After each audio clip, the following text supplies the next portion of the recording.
Sehr geehrter Herr Präsident, meine Damen und Herren, sehr geehrte Schwule, sehr geehrte Lesben, sehr geehrte Androgyne, sehr geehrte Bigender, sehr geehrte Frau zu Mann und sehr geehrte Mann zu Frau, sehr geehrte Gendervariable, sehr geehrte Genderqueer, sehr geehrte Intersexuelle, sehr geehrte Weder-noch-Geschlechter, sehr geehrte Geschlechtslose, sehr geehrte Nicht-Binäre, sehr geehrte Pangender und Pangeschlechtlichen, sehr geehrte Transmännliche und Transmänner, sehr geehrte Transweibliche und Transfrauen, sehr geehrte Transmenschen, sehr geehrte Trans mit Stern, sehr geehrte Transstern weiblich und Transstern Frauen, sehr geehrte Transstern männlich und Transstern Männer, sehr geehrte Transmenschen,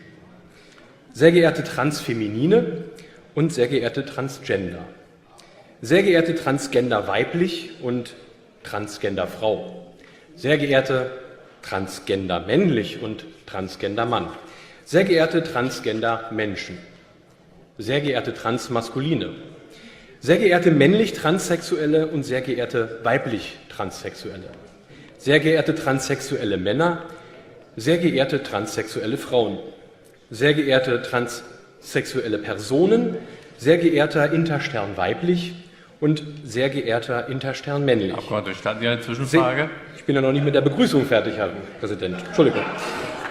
Sehr geehrte Interstern Männer, sehr geehrte Interstern Frauen, sehr geehrte Interstern Menschen, sehr geehrte Intergender, sehr geehrte intergeschlechtlich, sehr geehrte Zweigeschlechtlichen und sehr geehrte Zwitter, sehr geehrte Hermaphroditen, sehr geehrte Two-Spirit drittes Geschlecht und sehr geehrtes viertes Geschlecht, sehr geehrte XY-Frauen, sehr geehrte Batsch, sehr geehrte Femen, sehr geehrte Drag, sehr geehrte Transvestiten, sehr geehrter Crossgender, sehr geehrtes Nullgeschlecht und natürlich auch ganz herzlich die sehr geehrten sonstigen Geschlechter.